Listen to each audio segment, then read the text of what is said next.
What's up, YouTube? This is Too Raw for TV. All right, so yesterday I did a video talking about LeBron James and how the NBA shutdown and the possible cancellation of the season, how it can affect LeBron James' ultimate legacy. Well, today I want to do the same thing with Kawhi Leonard. All right, because Kawhi Leonard was in a great position this year himself to win another championship. And that would have done so much for his overall legacy. Um,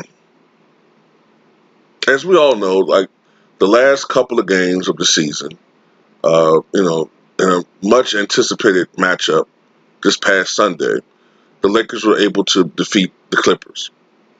I think the final score was something like 112 to 103.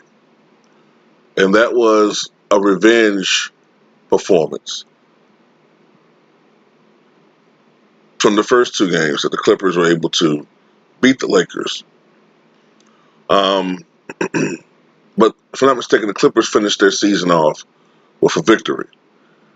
But this has to be very, very disappointing for a guy like Kawhi Leonard. Very disappointing, extremely disappointing to him, Clipper fans, and Kawhi Leonard fans. Because unlike LeBron James, most likely he's not going to have that longevity that LeBron has enjoyed. LeBron has played 17 seasons, and there's no doubt about it, he's coming back for an 18th season next year. Kawhi is in his, I believe, his 10th or 9th season. I think it's his 9th season. So, but the thing about Kawhi is he's already on borrowed time. He doesn't have, we already know he has a chronic knee condition. The knee condition that he has in past generations has prematurely retired several athletes. The one guy that comes up in particular in my mind, I've mentioned prior videos, Mark McGwire. Mark McGwire went from being the home run king in the Major League Baseball, hitting 65 to 70 home runs a season, to becoming a limping Hulk around the bases. In his last season, he only hit 187 with the Cardinals, all right, and retired afterwards, missing so many games, missing like half of the games during the regular season, in a hope that it would help his knee, but it never did. But since the year 2000 and 2001, medical treatments have advanced even further. And Kawhi Leonard has a strategy now where he plays about 60 games during the regular season to cut down on wear and tear. His minutes are down. And hopefully this will extend his career. Now, this is one thing I will say, and I thought about a comparison. Julius Erving. Julius Erving was the star of the ABA. Okay? At first with the Virginia Squires, and then later on when they folded with I believe the New York Nets, which ultimately became an NBA franchise, moved to New Jersey, and then several years ago, moved to Brooklyn. But he was the star of the ABA. Oh yeah, by the way, I caught the NBA in a lie one time, or a technical lie. Back when Deron Williams scored 57 points when he was with the Nets, the NBA said that it was the most points ever scored by a Nets player. And I did a video saying that that's not technically true. It's the most scored by a Nets player since they become an NBA franchise. But the franchise record, going back to the ABA days, was 63 by the Doctor. He did it, and I think it was a triple overtime game. All right, so, but yeah, Julius Erving was the man in the ABA, but he was essentially like Michael Jordan as far as his numbers. He won several scoring titles with the ABA. He played a lot of minutes, and he developed bad knees. All right. He developed bad knees. If you remember ABA, you remember Julius when he had the big afro. You remember the knee pads. But if you remember Julius Erving in the 80s when the afro shrunk down, he didn't have knee pads anymore. And that was because of the strategy that the Sixers had. First of all, he played on some fucking stacked teams with the Sixers. I mean, they really helped Julius out when it came to overall talent around him. Especially at the beginning, it was too much damn talent. You know what I'm saying? They had too many scorers there. And his minutes were down. He only played like, I want to say the doctor played like 32, 33 minutes a game, maybe 34 minutes a game for the most part. Back in those days, superstars played closer to 40 minutes, 30, 38, 39, 40. Hell, Kareem, even when he was getting older, he was still playing 37 minutes a night. So all these things helped, plus treatments, all these things helped to ail his knee problems. But Kawhi's knee problems are a lot more severe. All right, he has a degenerative problem. Um, if I'm not mistaken, it's a diseased patella tendon, which ultimately caused Mark McGwire, the St. Louis Cardinals baseball player and also former Oakland A's player, to retire. So, but with advancements in medicine and treatments and lessening the wear and tear on his body, he's been able to still play at an all-star level. But the thing is, you still have to wonder how many years does Kawhi Leonard have at this peak level. I think he's 28 years old. So you would think, well, you look at LeBron. He's 35 and playing like that. Yeah, but LeBron's LeBron. LeBron is a freak of nature. He's a genetic freak. Just like Tristan Thompson said the other day, LeBron's son, he could eat any fucking thing he wants to and still stay in that condition. Now, I know people are accused of being on PEDs, but until there's actual factual evidence, like total factual evidence, I can't accuse him of being on. I can't accuse him, without direct evidence. Do I have suspicions that something is awry with him? I have my suspicions, but I can't prove it. But anyway, LeBron's LeBron. Kawhi is aging different. We remember last year in the playoffs when he had to play the string of games towards the conference finals and the NBA finals, he started limping a little bit. Okay, especially in the conference finals with the Bucks, he started limping a little bit. So that's something that you don't have to worry about with Kawhi Leonard in the long run. I wouldn't be surprised if Kawhi doesn't play past 35 years old. If he's not the player that he wants to be out there, if he's not able to play at the level that he's accustomed to playing and he's worked so hard to get to, I wouldn't be surprised if by 34 years old, 35 years old, he calls it quits. I just can't see him being a hanger-on. I don't know. I just can't see him being that type of player. But this season, the Clippers were primed to win a championship. They were loaded. They had a lot of talent on that team, a lot of players. And when you consider the fact that I believe in only 11 or 12 games, I think it might have been 12 games out of approximately 65 games that they actually had their projected starting lineup on the court. When you consider all the injuries they've had, and Kawhi missing probably like 13 games or so or 14 games due to load management himself, and you have Paul George miss 22 games, and you had Patrick Beverley missing like 16 games. All right, Montrezl Harrell missed only a handful of games, but he missed a few.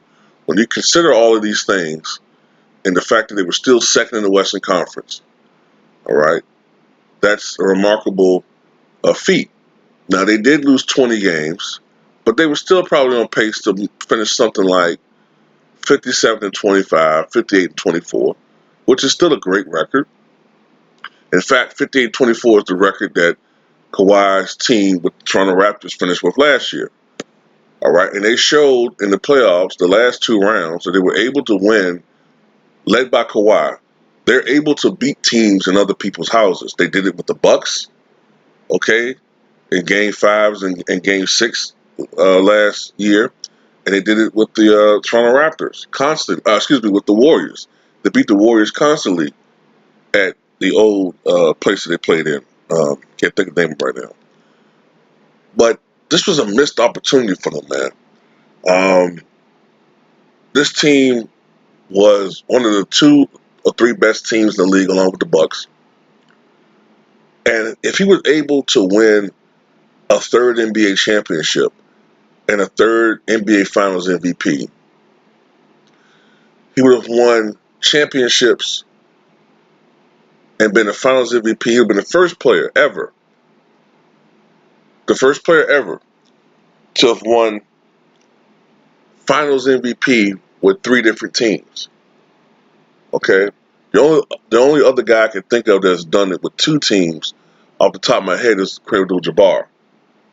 All right, I might be wrong. Maybe somebody else did it, but I think Kareem's the only guy that did it with 2 different teams. So Kawhi, if he was able to do it with 3 different teams, that would have been truly historic. And despite the fact that he only has played in 600-something games, I would probably have to put him at least in my top 50 at that time. I'm a little bit more stricter with putting players in my top 50 who didn't put in that work yet. Like, by that, I mean, I'm not saying Kawhi hasn't put in work, but to me, I get a little leery about putting people in my all-time list who haven't played at least a decade. Like Curry, for instance, or close to a decade. Curry, for instance, 2015, people call him, 2015, 2016, when people calling him the greatest player of all time, top 20 player, I was like, well, I don't know. He only has been doing this. He only been playing at this level for 2 years now. I'm like, I don't know about if I feel comfortable doing this. But now, here we are in 2020, he's been doing it on this level, this MVP level for 6 years. So now I feel comfortable doing it. So if Kawhi was able to win a third championship, and he's been playing at a very high level for the last 5 years, so now I would feel more comfortable putting him in my top 50.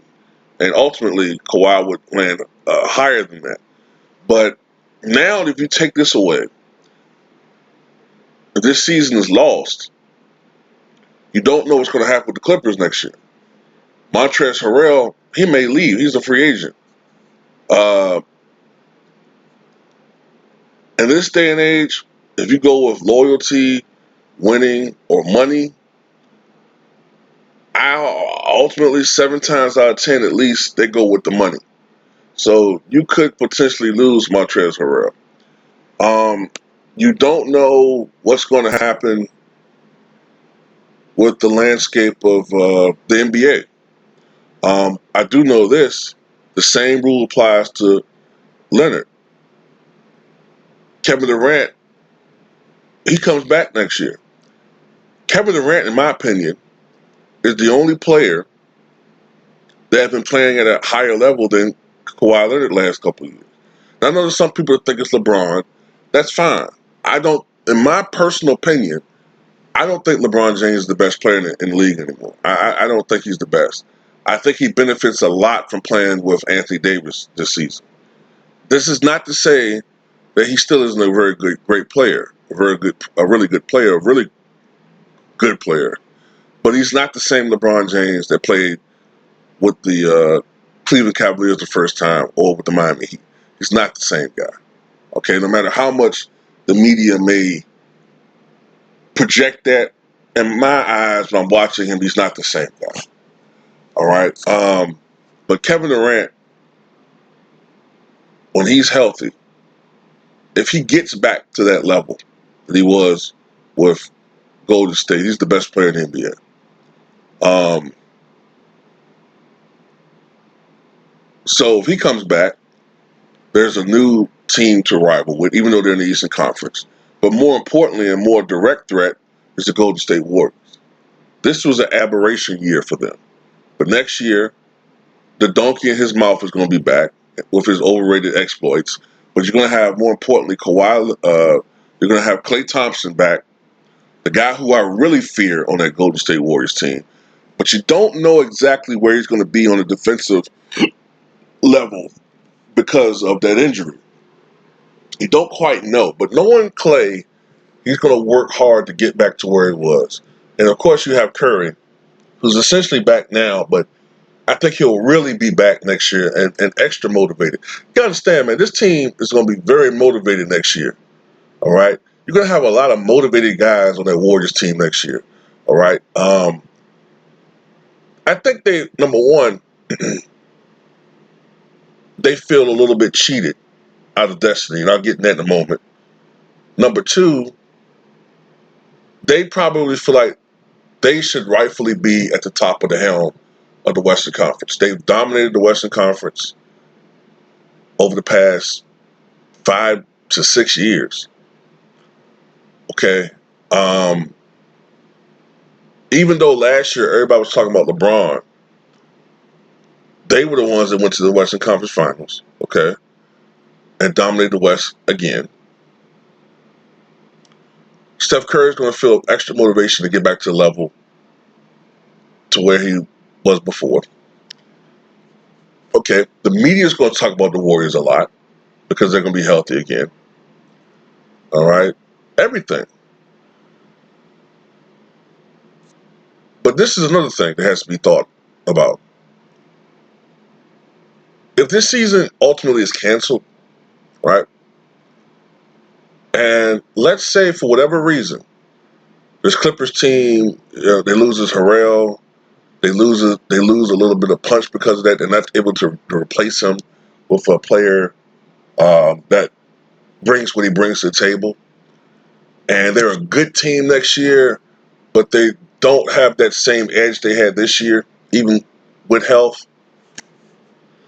And let's say they lose to somebody in the playoffs. Let's say they lose to the Lakers or lose to the Warriors, whatever the matchup is.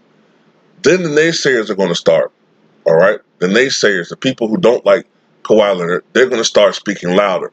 They're going to start saying things like, look, we told you. We told you he's not what y'all thought he was. Look, he got lucky. He got lucky. He was playing with the Spurs. He had a really good series against the King. You know what I'm saying? He had a really good series, but he's never been a better player. And he went to Toronto. He feasted on a weak Eastern Conference, even though LeBron did too. But he feasted on a weak Eastern Conference, and he got lucky in the finals. He got lucky. Kevin Durant got hurt. DeMarcus Cousins wasn't right, and then Klay Thompson gets hurt. He got lucky. He got lucky. He only should have one fucking ring. All right? And now you see what he can't. When there's a healthy Warriors team, he can't beat us. Blah, blah, blah, blah, blah. These are possible things that can occur. And if his level of play goes down because of his knee problems, which is a distinct possibility, especially as he hits, to me, in my opinion, especially as he goes past 30 years of age, yeah, it's very important, in my opinion, for Kawhi Leonard to win another championship. Especially if he wants to be seen as an equal to some of these other guys. Kevin Durant has 2 NBA championships, so you know he's extra motivated to win another one to tie LeBron. Kawhi Leonard has 2 NBA championships. He wants a third to tie Kawhi. To tie LeBron. All right, because there's some naysayers when it comes to Kawhi Leonard. Klay Thompson and Curry, they have 3. They feel that they were cheated out of a 4th because of injuries. Injuries are part of the game, but I'm just talking about from their perspective. They want a 4th to really place supremacy.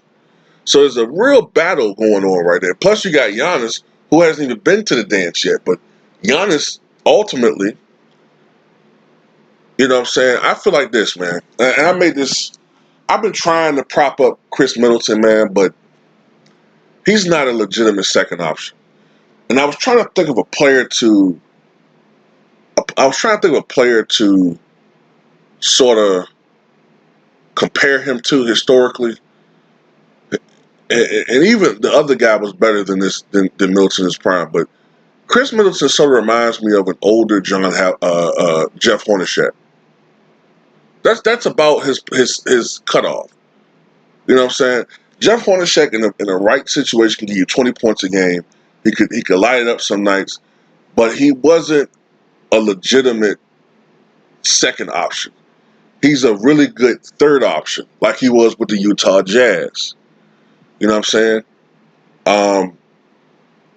After Karl Malone, of course, and Stockton himself.